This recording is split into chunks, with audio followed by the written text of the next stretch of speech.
sí. Si quieres ver un paraíso, solo mira a tu alrededor y velo.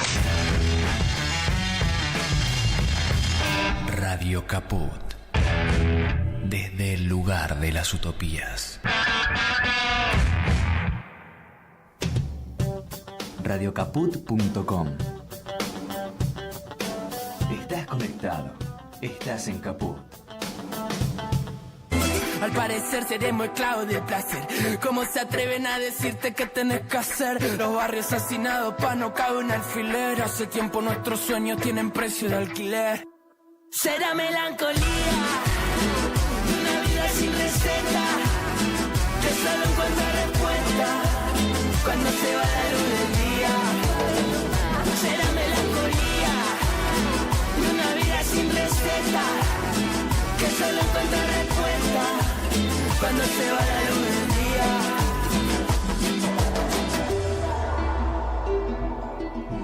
Cuando sientas que el olvido ya colmó tus venas y la vida marcha y gris amargo desabrida, recordás a mano amiga que sirve de abrigo, alejándote del frío al que invita a la pena.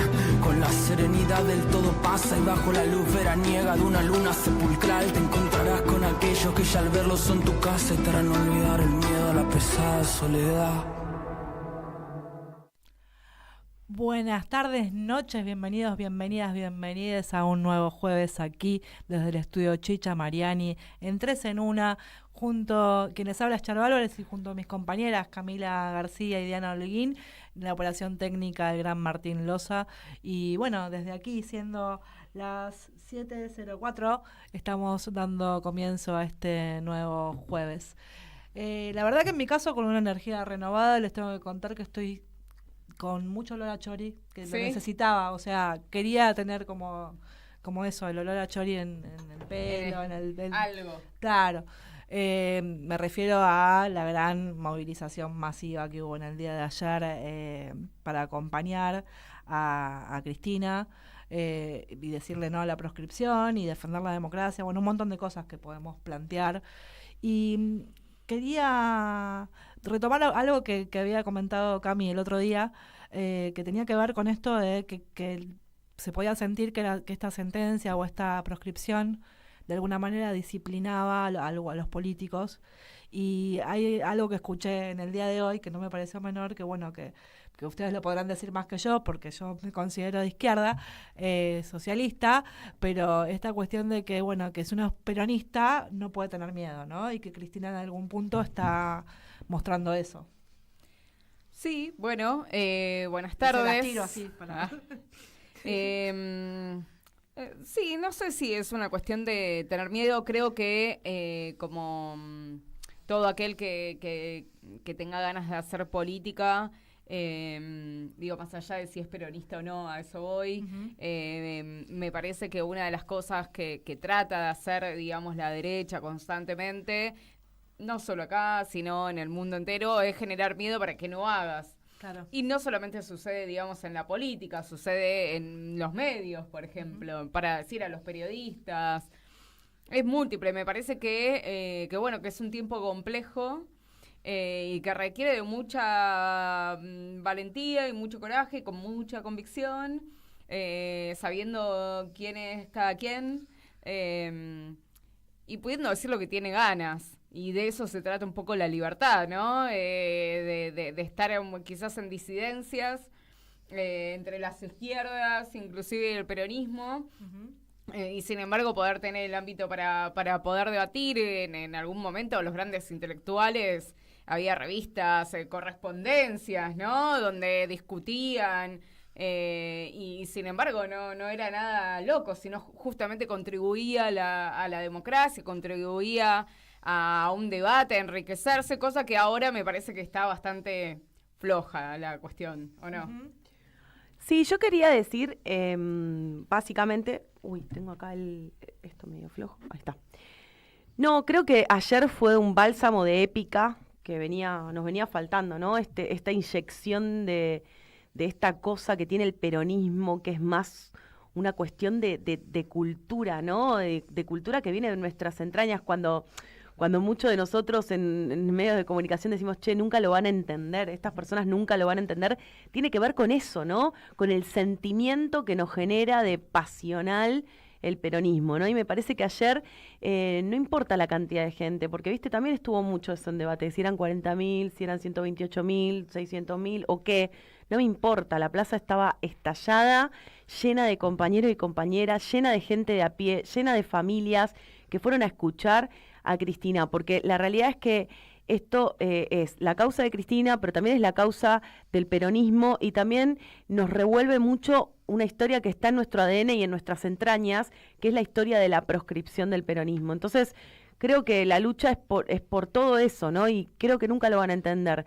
Pero sí también creo que este exceso de épica, que es necesario, absolutamente necesario, tiene que estar acompañado de una praxis política y de una acción política, que es lo que todavía, con el tiempo supongo que se va a ir ordenando, pero que es lo que todavía carecemos, ¿no? Creo que tenemos muchísima épica, que Cristina nos inyecta épica, y que nos falta acción política y nos falta ejercicio del poder, porque no hay ninguna otra dirigente que sea capaz de tener el apoyo social, político y simbólico que tiene Cristina en la República Argentina. No existe otro dirigente o dirigenta que hoy pueda sintetizar ese amor que tenemos por la política y ese amor que le tiene el pueblo a ella por haberle dado tanta dignidad. Sí, bueno, me parece que obviamente es la dirigente más importante en ese sentido. Creo que justamente lo que no se logra es una síntesis. El peronismo, más allá de la plaza ayer, creo que la plaza demostró fortalezas en algún sentido, en el sentido de la épica, en el sentido de despertar, ¿no? Cosas, pero también veo las diferencias. También veo y noto y se notaron cuestiones que todavía hay por resolver a 2 semanas de las elecciones en la provincia de Buenos Aires. Me parece que hay un montón de cuestiones de la interna del movimiento que salieron a trasluz. Una, quiero decir, en la CGT. Otra es con Axel, más allá de que hubo una gran columna, digamos, del movimiento al derecho al futuro. Pero me parece que dentro del movimiento se sabe muy bien que no es que hay una unidad, no es que tampoco hay una mesa de debate. Ni de debate, ni de tratar de poder hacerlo. Creo que hubo una sucesión de reuniones, pero me parece que todavía esa síntesis no está, ¿no? Me parece que es el gran desafío que tiene el peronismo hacia adentro y después el movimiento nacional y popular o la gran coalición una gran coalición frente a algo. Hoy nombraba justo Charo que Miriam Bregman dio algún tipo de señal al respecto, podemos andar después, pero me parece que está bueno, digo, como que hay líneas para hacer, en fin, digo, no, sí, no quiero ahora porque tenemos un invitado ahí, pero hay tela para cortar, digamos, sobre este tema. Sí, estamos ahora en unos minutos vamos a seguir debatiendo, porque la verdad que bueno, la marcha ayer fue apoteótica y es necesario poder hacer estos análisis y aportar algo desde la comunicación. Pero también esta semana vienen sucediendo hechos bastante importantes, yo diría esenciales, porque la verdadera política es la política internacional. Diría el general Perón. Y esta semana Israel bombardeó Irán. Irán está bombardeando a Israel y empezó un nuevo eje de conflicto que no se sabe si va a culminar en una guerra.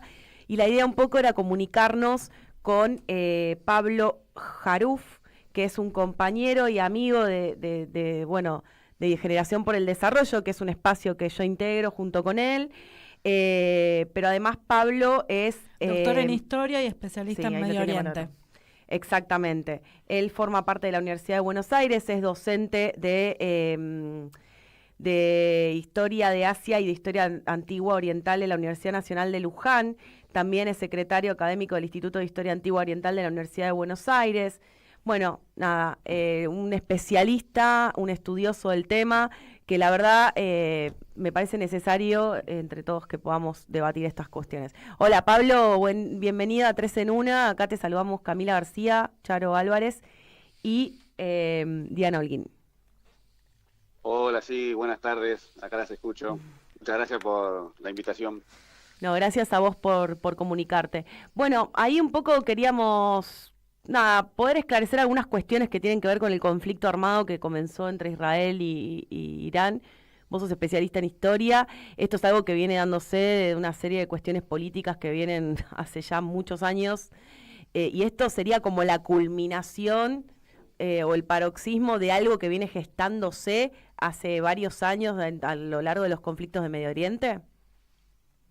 Claro, sí.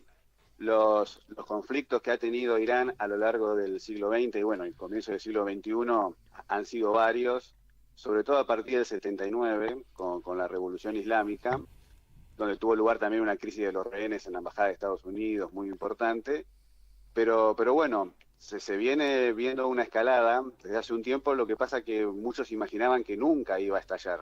Pero bueno, ahora con el lanzamiento de misiles que tuvo lugar por parte de Israel contra Irán, bueno, finalmente ha llegado este momento que muchos imaginaban, pero nadie creía tan cercano. Hola, Juan Pablo, Diana Holguín. Yo tengo una pregunta, no sé tanto sobre el tema, quiero decir, tengo un desconocimiento un poco, sobre todo en Medio Oriente, pero sí la sensación general que me da es que veníamos hablando de, y me lo permito a mí decirlo, mi interpretación del genocidio que está sucediendo, que está realizando Israel en Gaza, en Palestina, y me parece un poco, más allá de las razones por las cuales Israel bombardea, que entiendo yo, y corregime por favor, están próximos a crear una bomba atómica, entonces nosotros necesitamos impedirlo.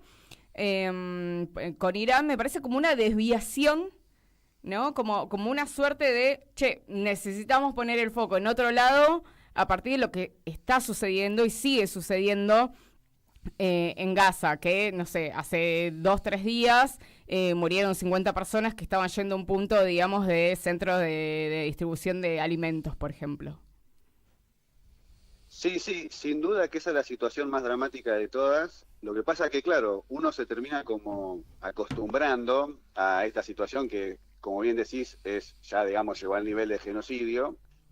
Y claro, lo que está ahora resonando en todos lados, bueno, es el misil que cayó en este hospital, en el sur de Israel. Pero claro, hace pocas horas también volvieron a asesinar un montón de palestinos en estos puestos humanitarios que están organizando algunas instituciones no del todo serias por parte de Israel y de Estados Unidos. Así que ahí está el foco.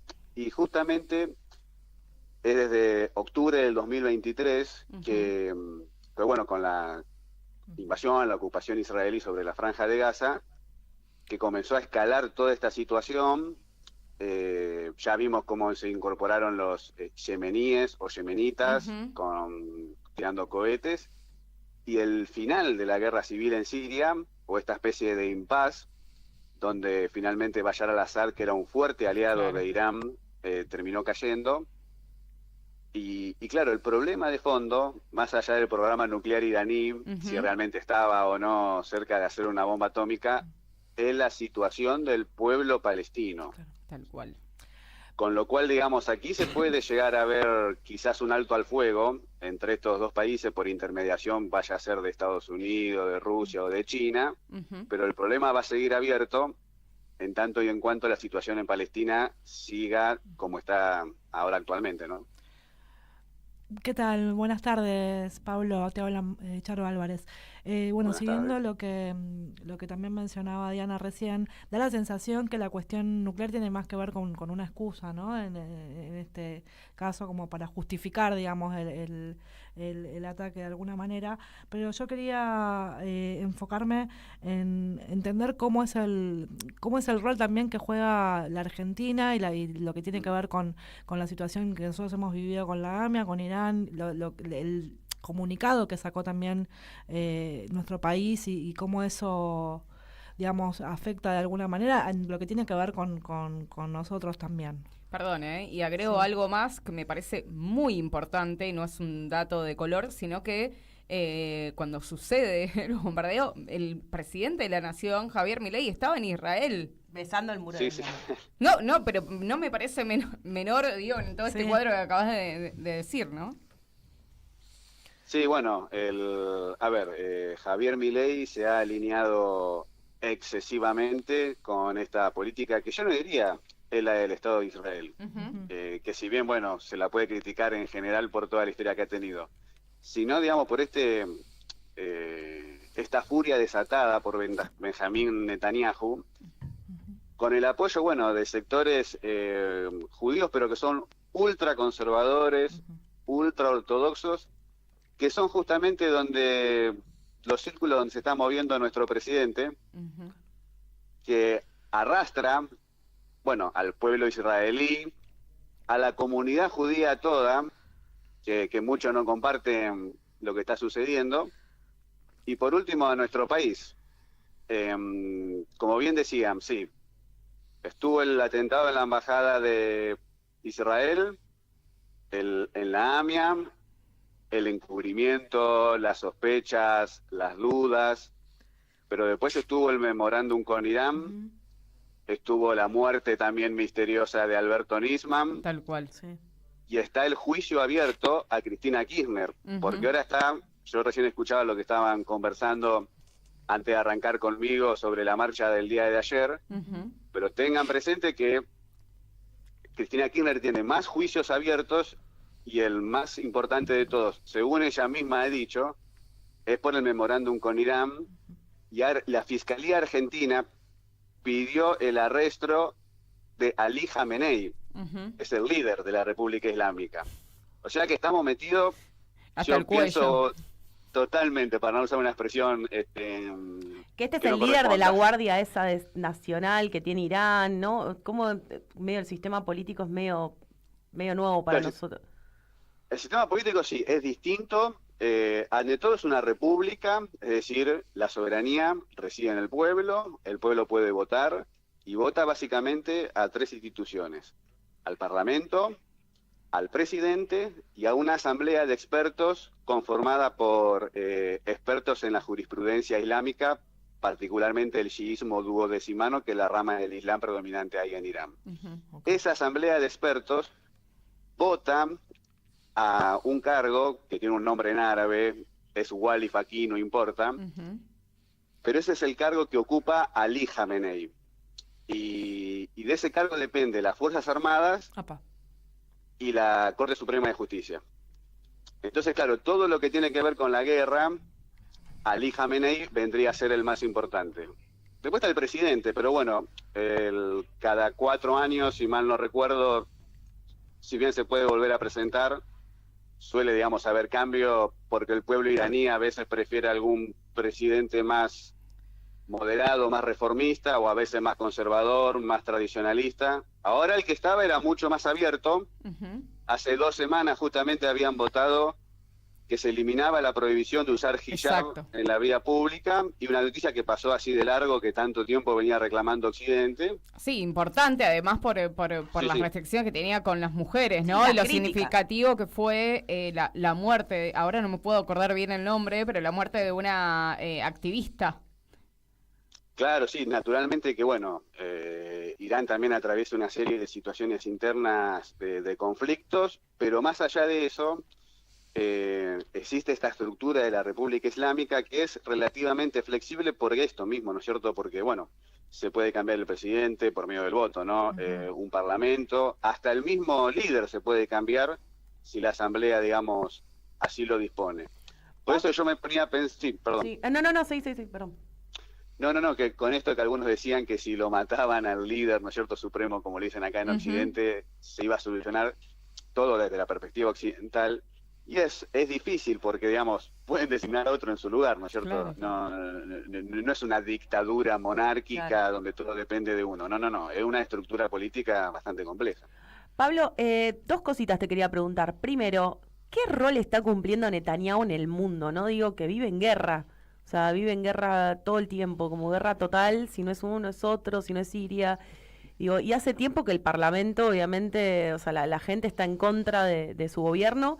Es más, tiene hasta una causa por genocidio dentro del Parlamento, pero él sigue amasando todo el poder dentro de Israel. Digo, ¿cómo es que eso sucede? ¿Y por qué tanta guerra hacia el exterior? ¿Qué es lo que quiere consolidar en términos políticos Israel? Y la segunda pregunta es ¿qué papel juega Estados Unidos con Trump? Que me parece también súper interesante. Sí, bueno, viste, yo doy mi opinión porque andás a ver realmente cuál es la verdad detrás de todo lo que uno Claro, puede llegar sí. a imaginar. Lo cierto es que es muy importante tener presente el sistema político israelí, que está altamente fragmentado. Entonces, quien ejerce el cargo de primer ministro accede con la alianza, bueno, de los principales partidos que salieron votados. Y ahí hacen una alianza entre los partidos, digamos, de derecha más radicalizados, que son los que da apoyo a Netanyahu. Okay. Pero la gente que votó realmente a Netanyahu en elecciones no llega al 20% de los votos.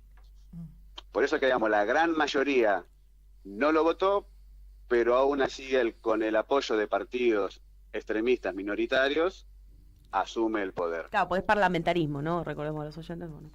Exactamente. Y bueno, ya hace 20 años que viene gobernando y cada vez, bueno, con un tinte más autoritario. Lo que pasa es que él tiene muchas causas, además de genocidio y todo eso, que es lo más grave, de corrupción, Claro. prácticamente demostrado. Y hace un tiempo atrás él quiso cambiar la Corte Suprema por decreto, diríamos, acá en Argentina, Mira. y salió la gente a las calles. Pero bueno, hay una alianza política que lo sostiene a pesar de todo, y estas guerras que lleva adelante, que bueno, hasta el momento era con agrupaciones dentro de estados. Por ejemplo, Hezbollah en Líbano, Hamas en Palestina, los hutíes en Yemen, o bueno, se metió en la guerra civil siria apoyando grupos opositores, y ahora por primera vez es directamente contra otro país. Claro. Y para colmo, Irán, que es un país grande, lo supera 10 veces en población, y un pueblo que yo al menos entiendo es bastante patriótico, orgulloso, digamos, de su país, independientemente de los líderes que hoy están gobernando el país. Claro. Y con respecto a Estados Unidos, lo que se está viendo es que lo están presionando fuerte a Donald Trump, y él haciendo gala de su personalidad así tan llamativa, juega y al menos lo que se muestra es que está jugando un poco con Netanyahu. Pero yo imagino que del fondo, el Deep State, como le dicen ahí en Estados Unidos, debe estar presionando para que actúe. Lo que pasa es que también, hasta donde entiendo yo, las encuestas de todo el movimiento MAGA, el 80 o el 90% no está de acuerdo con intervenir en ese conflicto porque ven que podría arrastrar la política económica que está tratando de impulsar internamente. Ni decir los problemas que está teniendo con el tema de los migrantes en California, que quiso, digamos, intervenir el Estado y la Corte no se lo permitió. Así que yo creo que está en una posición delicada Donald Trump. Sí, y otra cuestión es los roles que están jugando los otros líderes del mundo. Lo que podemos notar quizás en este contexto es que no hay una unidad de criterio, unidad de concepción, digamos que no termina de ser del todo el líder de Estados Unidos. Digo, Putin, por ejemplo, se ofreció a ser intermediario, ¿no? En esta guerra, le soltó un poco la mano. En la Guerra Fría apoyó a Irán también. Sí. Le soltó un poco la mano a Irán, por momentos. China está diría en silencio, expectante, por decir los tres grandes líderes, y de hecho hubo una reunión del G7 Sí. creo que hace 48 horas, donde no pudieron sacar ni siquiera entre ellos una declaración en relación, digamos, a este tema, ¿no? No, Con y los Trump países europeos, que, o sea, con Italia y con Sí, Francia. y Trump se fue de la reunión, ¿no fue? No fue, pero hizo el Gala show, de eso, digamos, eso. claro. Estuvo un rato y se fue justo en el momento más importante, que había que firmar el documento Claro. final, ahí se las tomó. Bueno, en ese Sí, perdón. quiero Perdón, hacerte perdón. una consulta en ese sentido también. ¿Cómo son? O sea, también estuvo el Papa en su momento que sí hizo planteó algo como líder en esto de que se frene la guerra y el diálogo. Pero bueno, ¿cómo son los mecanismos internacionales? Aparte, obviamente, que es una cuestión política, pero la cuestión que tiene que ver con las mínimas... Había reglas, digamos, en lo que tenía que ver con un conflicto armado. Por lo menos existían en el ámbito internacional reglas en relación a qué cosas no hacer, sobre todo con respecto al tema de los civiles. Y en ese sentido, que andan viajes no están funcionando también, ¿no? Para poner un límite de alguna manera. Bueno, yo para decirlo así, al menos como lo veo yo, es que el mundo no está funcionando. Ujú. Okay. Hay un reordenamiento que se prolonga quizás demasiado, ¿no es cierto?, en alumbrar como una nueva realidad. Y aquí, digamos, como bien dijeron ustedes, las grandes potencias parece que no se la juegan, mientras que, bueno, estos países aprovechan esta situación de ambigüedad, de incertidumbre, y avanzan de manera salvaje, como ustedes decían, con el genocidio contra el pueblo palestino. Claro, porque la realidad es que convive ahora todo lo de Palestina, convive con lo de Irán. O sea, Israel está en un estado de guerra absoluta, permanente, de amenaza. O sea, no sé cómo... Algo que llamó la atención también es la situación de Bashar al-Assad, que durante tanto tiempo sostuvieron Irán y Rusia, y de repente en unas pocas horas ya estaba en Rusia, en Moscú, Bashar al-Assad custodiado porque se había tenido que ir de su país. Es decir, aparentemente Rusia está perdiendo protagonismo en Medio Oriente, muy seguramente porque su preocupación está puesta en Ucrania, y es verdad que China está muy interesada en poder participar de una mesa de negociación, pero su principal interés está en Taiwán, Claro. no tanto en meterse en un conflicto en Medio Oriente. Entonces, claro, si es así, Estados Unidos va a seguir siendo la principal potencia que se involucre. Lo que pasa es que una guerra contra Irán no es cualquier cosa. En su momento invadieron Irak, que, bueno, lograron derrocar a Saddam Hussein, pero después de 20 años de ocupación, Sí, la verdad fue que un Irak fracaso. está peor que antes. Claro. Entonces, digamos, sumar otro fracaso más en la lista, no sé si están, digamos, dispuestos a afrontar esa situación. Sí, y también acá estamos, última pregunta o reflexión, digamos, es el rol que juega Irán en términos de la industria del petróleo a nivel mundial. Si bien entiendo que tiene varias sanciones, sí controla uno de los estrechos más importantes donde pasa el 40% de los barcos que abastecen el mundo, ¿no? Si no me equivoco se llama Ormund, creo, algo Sí, así. ahí va, se llama el estrecho de Hormuz, Ahí está. Ok. con Z al final. No, me hicieron acordar que el mundo no funciona, porque, bueno, supuestamente se activó este ataque para, bueno, impedir que Irán tuviese una bomba atómica. Bueno, pero Israel, que tiene bombas atómicas, nunca firmó el Tratado de No Proliferación Nuclear y tiene prohibido tener bombas atómicas. Tal cual. Así que la Comisión Atómica Internacional nunca revisa a Israel. Entonces, para decirlo en un término así más infantil, es muy injusto todo, ¿no es cierto? Claro. O sea, no sabemos bueno. cuántas bombas supuestamente puede llegar a tener Israel, y sí sabemos de Irán.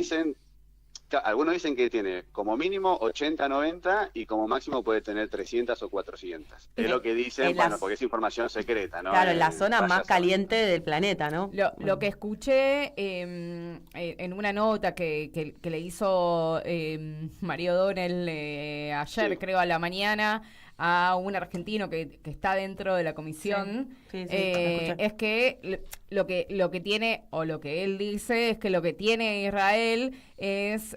Material nuclear. Sí, no, pero de baja intensidad, voy a decir de baja intensidad porque técnicamente yo no sé los términos, no así como los tienen otros. Es decir, a diferencia de Irán, decía, bueno, tiene uranio enriquecido a nivel del 40%. Yo no entiendo mucho desde la cuestión técnica. Dice, Claro. hay muy pocos países que lo tienen, y lo que tienen miedo es que eso no los dejan fiscalizar eso, básicamente, que no tiene ese nivel Israel. Si bien tiene un desarrollo, no lo tiene en ese nivel. Claro, Perdón, bueno, más allá de lo que haya dicho esta persona, es decir, lo que uno escucha, lo que uno lee, es que tiene ojivas nucleares, es lo que plantean algunos. Incluso algunos se animan a decir, entre los pueblos israelíes, que Irán ya tiene también ojivas nucleares. Claro. Es todo difícil de lo concreto, es que Israel, como todos los países del mundo, está obligado a firmar el Tratado de No Proliferación Nuclear. Y nunca lo firmó. Esto está abierto, lo puede firmar mañana si quiere, desde 1970.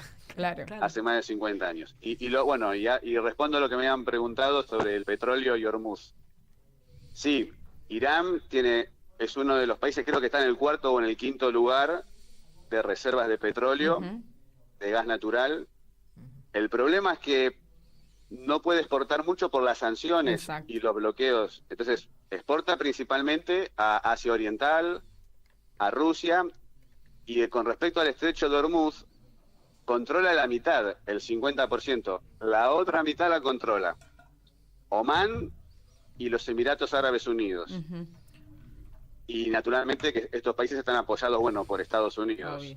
Y mientras que Irán, Rusia. Entonces, es como una zona internacional muy custodiada. Yo creo que es difícil bloquear ese estrecho, porque significaría ya una conflagración internacional que no creo que Irán esté dispuesta a afrontar. Claro. Pero quizás lo pueda hacer como movimiento de presión, de disuasión, como amenazando, pero no sé si lo va a llevar a la práctica. Claro. Puede llevarlo, pero uno imagina que no sería estratégicamente inteligente, lo digo yo desde acá, que no estoy ahí, ¿no es cierto? Sí, obvio. Bueno, Pablo, te agradecemos muchísimo por la comunicación. La verdad que, Pablo está dando clase en la Universidad de Luján en este momento y se tomó unos minutos para hablar con nosotros. Gracias. Así que Le te agradecemos a todos porque... los estudiantes un beso grande, gracias por compartirnos su profe. Y nos Te costó, están rindiendo, recuperatoria. Sí.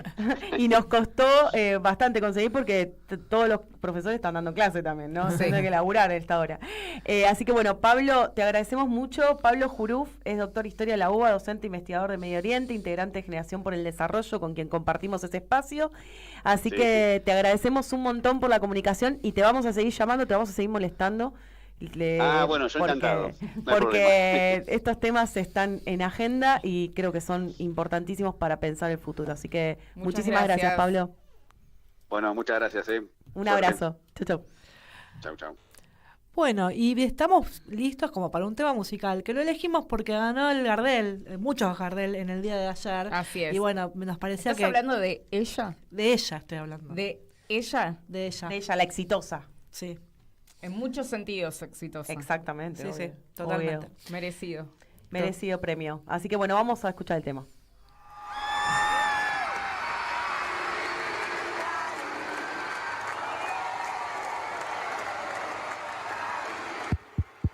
Te encanta ser como que no tenés idea quién soy. Y sé que tenés un póster mío en tu habitación.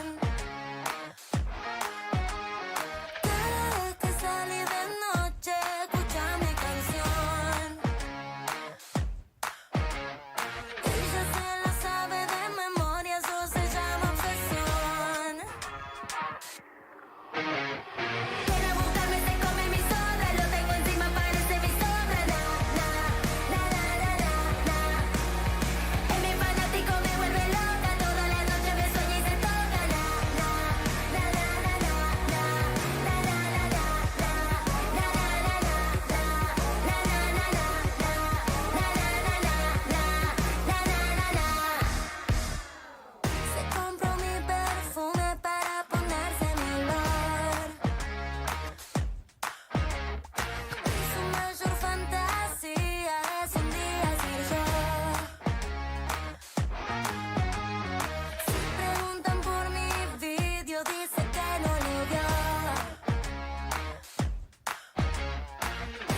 Volvemos después de escuchar Fanática de Lali. De Lali, la mismísima. Bueno, vamos a ir con un tema ahora bastante complejo que la verdad nos impactó bastante esta semana, ¿no? Sí, como salió, tantas cosas. bueno, en el medio del fallo y en el medio de el bombardeo de Israel a Irán, salió algo que a mí por lo menos no me parece sorpresivo de Patricia Bullrich y de este gobierno en particular, que tiene que ver con un decreto con la modificación, de la misión y las funciones de la Policía Federal, diciendo que se va a crear un nuevo organismo de investigación estilo FBI. Claro, Depto Federal de Investigación, que va a tener a cargo dos temas muy complejos, que es el de ciberpatrullaje, que es que la policía va a poder acceder a redes públicas y prevenir delitos digitales, que no sabemos qué son los delitos digitales para ellos. Y además, por otro lado, dentro de lo que son las misiones y funciones de la Policía Federal Argentina, van a ser requisas sin orden judicial. Que, dicho sea de paso, ahora se lo vamos a preguntar a la entrevistada que vamos a tener del CELS, esto se viene haciendo, pero no de hecho, pero no de derecho. Ahora hay un decreto simple que está certificando este modus operandi por parte de la Policía Federal. O sea, si te ven cara rara, si te ven cara de que estás robando, porque es subjetivo, pueden pedirte documentos, sustraértelos, como hicieron ayer con un pibe que opinó sobre Milei en La Nación Más. Pueden sustraerte el documento, pueden detenerte y pueden iniciarte una causa penal sin ninguna orden de un juez. Pueden parar colectivos, como hicieron ayer todos los que venían para la marcha, subir, requisar, un montón de cuestiones. Pero aparte yo voy a sumar otra cosa que también ocurrió esta semana, que se publicó en el boletín oficial y que es un tema que tiene que ver con la cuestión de seguridad también, que es que se habilitó la compra y se permite que las personas civiles puedan adquirir armas automáticas o semiautomáticas, que antes no estaba permitido, que no me parece menor porque me parece que forma parte como de la misma cuestión. Y otra cuestión más es que este decreto lo sacaron justo el día anterior a la marcha, que ya estaba con la previa, ¿no? A los miércoles. Sacaron el decreto el martes. El día anterior, para justamente permitir que se hiciera todo lo que se hizo el miércoles previo o durante la llegada de toda la gente a lo que era la plaza y demás. Recordemos que vino gente de todo el país, de los distintos puntos del país, y que aparte, no solo eso, sino que hoy, por ejemplo, hacían el contrapunto a ver si se estaba parando colectivos y demás, y eso no ocurría. Se ve que ocurre los miércoles nada más el tema. No, los miércoles hay una marcha. Bueno, por eso, los miércoles hay marchas Y sistemáticamente. recordemos que hace 10 días a Juan Grabois lo detuvieron luego de una marcha, luego de hacerse presente en el Instituto Juan Perón sin hacer nada, y le sustrajeron el teléfono, lo detuvieron en una superintendencia o en una alcaldía, no sé bien los edificios cómo se llaman, y además de eso le sustrajeron su DNI y le revisaron todo su celular sin ninguna orden judicial, con lo cual esto es un mecanismo, un modus operandi que está teniendo la Policía Federal Argentina. Ahora solamente lo quieren legalizar. Lo están legalizando básicamente, ¿viste? Entonces me parece importante que podamos tratar este tema, porque tiene que ver con el avasallamiento de derechos humanos, con tratados internacionales, con un estatuto de la policía que funcionaba desde el año 58, que es el estatuto que ustedes me pueden decir es un estatuto que se sanciona durante un golpe militar. 58 era... Sí, a ver, o sí, 56. sí, 14 de enero del 58, decreto 333. La Policía Federal se rige por el decreto 333 del 58 más la ley de personal de la Policía Federal Argentina, que es de los años 70. Desde esa época que no se modificó ese decreto. No, hubo un intento, digamos, con un proyecto de reforma que quiso llevar a cabo Sabina Frederick durante el gobierno de Alberto Fernández y se rechazó. Estamos todos y todas de acuerdo con una actualización, digamos, de cómo funciona, porque del 58 acá la vida y la Argentina y todo ha cambiado y es sumamente necesario.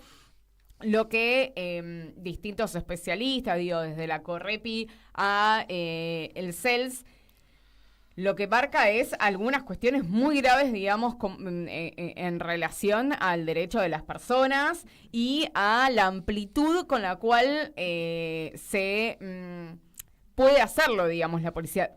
Recién decíamos, de hecho lo hace, pero sigue siendo absolutamente ilegal, ¿no? En todo caso, las denuncias y todas las cuestiones pueden pasar por denuncias, digamos, al Estado. Ahora, si esto se legaliza, más complejo y más respaldo tiene la policía en sí mismo.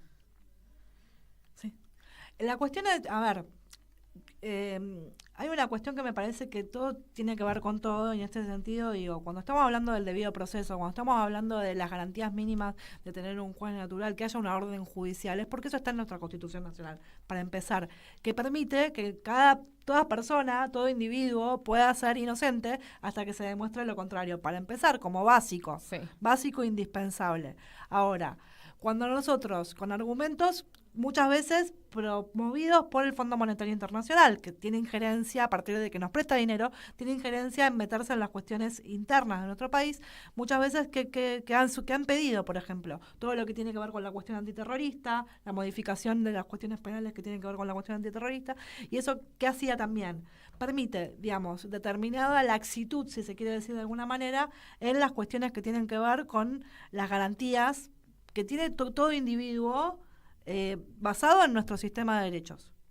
Y eso no tiene que ver con ser garantistas o ser zafaronistas o todas las cuestiones que también nos quieren plantear cuando planteamos que queremos que se respete la ley. Cuando estamos planteando que queremos que se respete la ley es porque nadie está en nuestro país, por lo menos hasta donde conocemos por nuestra Constitución Nacional, nadie puede ser juzgado ni dos veces por una causa, ni tener una cuestión de lo mismo, ser declarado culpable, o sea, se presume inocente hasta que se demuestre lo contrario, y todo eso plantea un procedimiento y determinadas cuestiones donde hay un límite al poder de policía que tiene el Poder Ejecutivo. Sí, no solamente el Poder Ejecutivo, las fuerzas de seguridad. No, el Poder Ejecutivo. Pero también las fuerzas de seguridad, que le están dando prerrogativas que no les corresponden. Pero justamente el Poder Ejecutivo, de lo que tiene que ver con la seguridad interior, no debería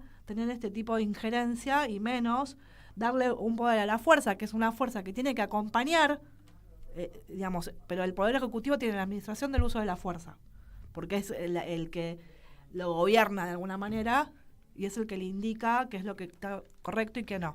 Ya estamos en comunicación directa en este momento con la especialista que es coordinadora del CELS. Coordinadora del equipo de Seguridad Democrática y Violencia Institucional, Victoria Darraidú. Buenas tardes, buenas noches. Diana Holguín, Charo Álvarez y Camila García te hablan. ¿Qué tal? ¿Cómo están? Las saludo a ustedes y también a la audiencia del programa. Gracias, Victoria, por atendernos. Bueno, estábamos comentando, creo que estuviste esta semana con muchos llamados al respecto, alrededor de este decreto que salió sobre las nuevas misiones que tiene la Policía Federal, sus nuevas funciones y lo que implica en la vida cotidiana de la gente, ¿no?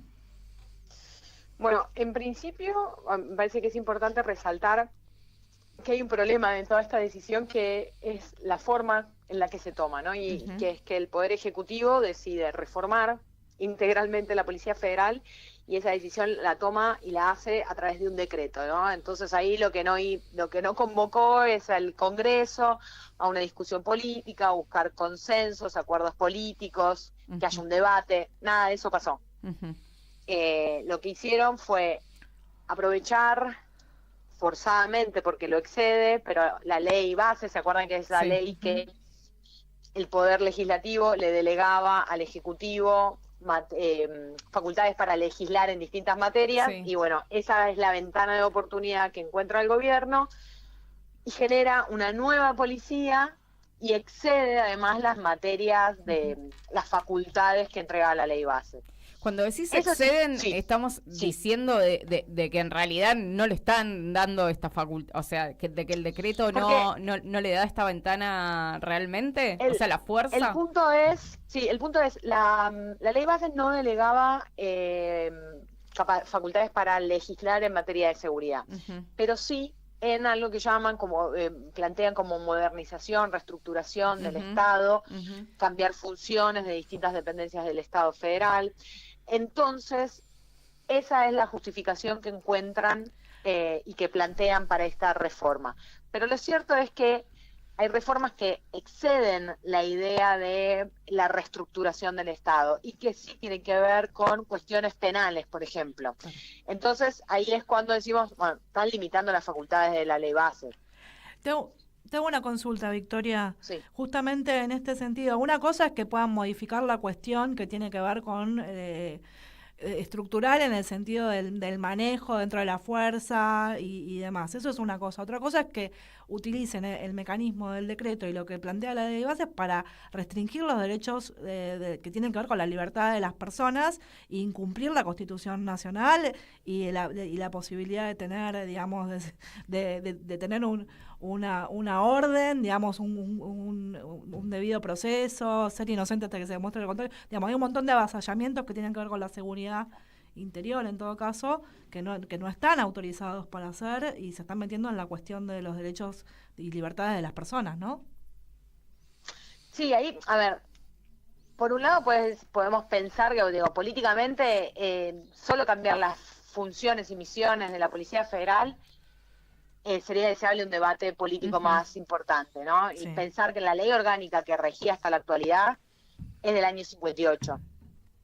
Entonces, no es que 2x3 se da la posibilidad de darse una discusión para una nueva ley de la Policía Federal. Eso por un lado. Y después, acá hay nuevos problemas, hay problemas que se arrastran. Digamos, la ley vigente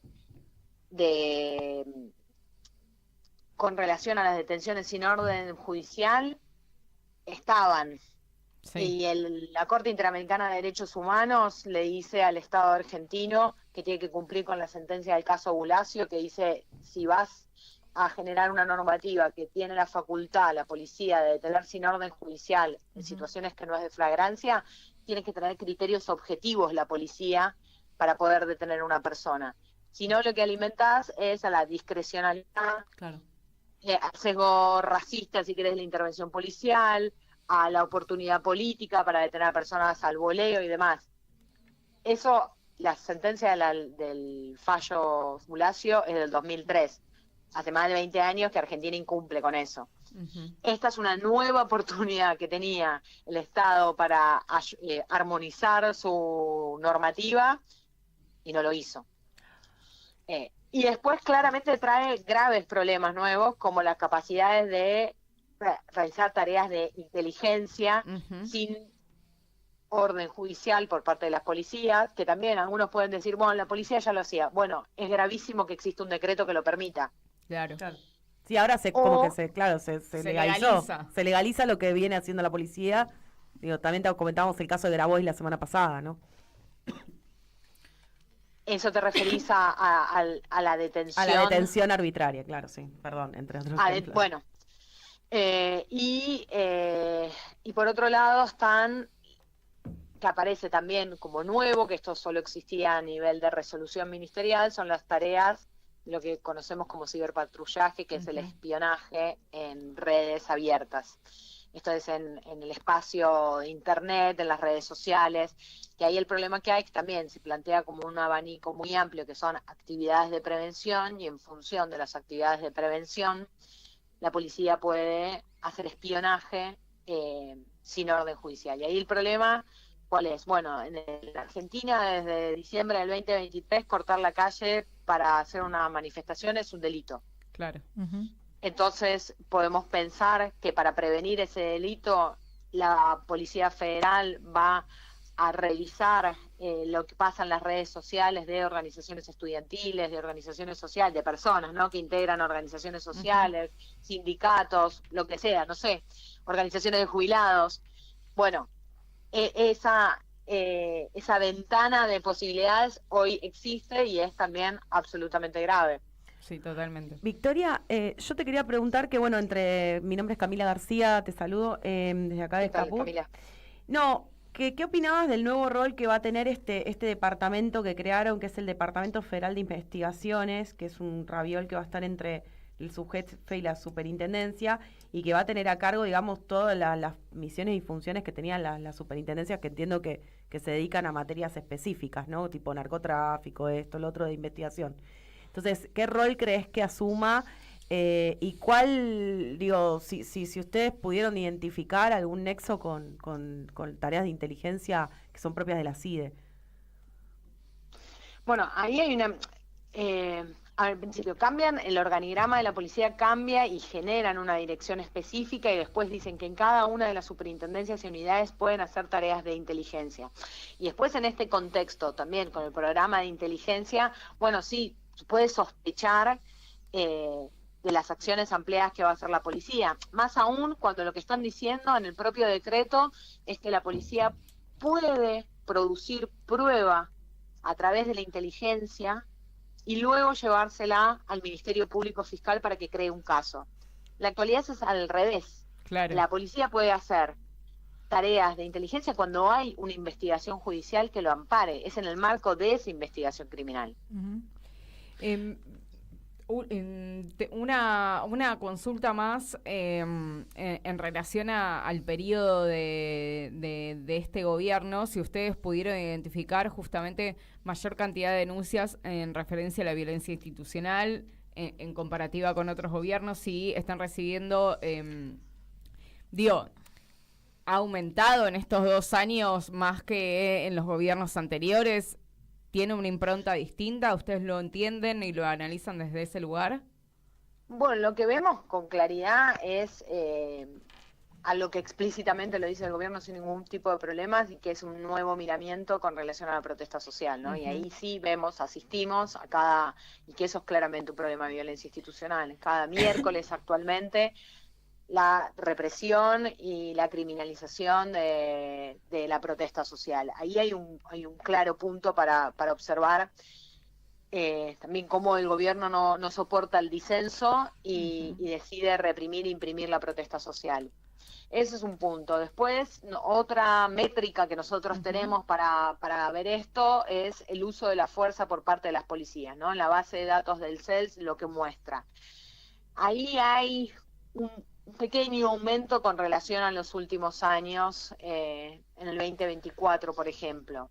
Pero bueno, es la expresión máxima, ¿no?, de violencia institucional, porque la base del CELS lo que mide son las cantidades de personas muertas o heridas por el uso de la fuerza de las policías. Bueno, Victoria, te agradecemos mucho por la comunicación, por atendernos a esta hora. Muchas gracias a ustedes por el espacio. Y bueno, nos volveremos a comunicar para seguir hablando de estos temas, si les parece. Dale. Sí, perfecto. A disposición. Un abrazo. Muchas gracias. Muchas gracias. Bueno, hablábamos con la especialista y coordinadora en lo que tiene que ver con seguridad y violencia institucional del CELS. Y bueno, pasamos también por lo que tiene que ver con el conflicto, la guerra que hay entre Israel e Irán en este momento. Y bueno, ya nos tenemos que... Sí, que estén despedir. atentos a las redes sociales porque vamos a empezar a hacer difundir más videitos y cositas, sorpresitas y demás.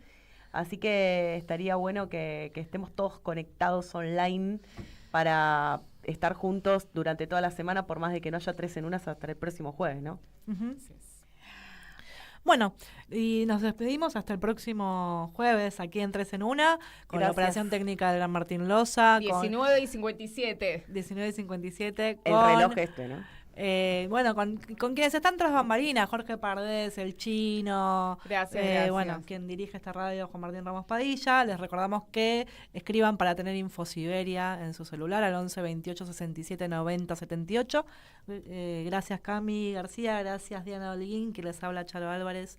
Que tengan un feliz fin de semana largo. Chau, chau. La maestra Eve de Bonafini. En Caput Nos enseñó a pelear. pasan cosas. Amado Vudú. ¿Quién puede decir que nuestra democracia tiene padre cuando en realidad lo que tiene es madres? Las madres de nuestra democracia son las madres de la Plaza de Mayo, la madre de nuestra democracia es Eve de Bonafini. Ningún padre. Dora Barrancos. Ella era muy barroca. Creo que había una onda, una ternura. Ulises Gorini. No era políticamente incorrecta, era plebeya, hablando de los otros modales, de ese correr los límites de lo posible, en lo que se podía decir, en lo que se podía hacer, era una profunda revolucionaria. ¡Eve de Bonafini!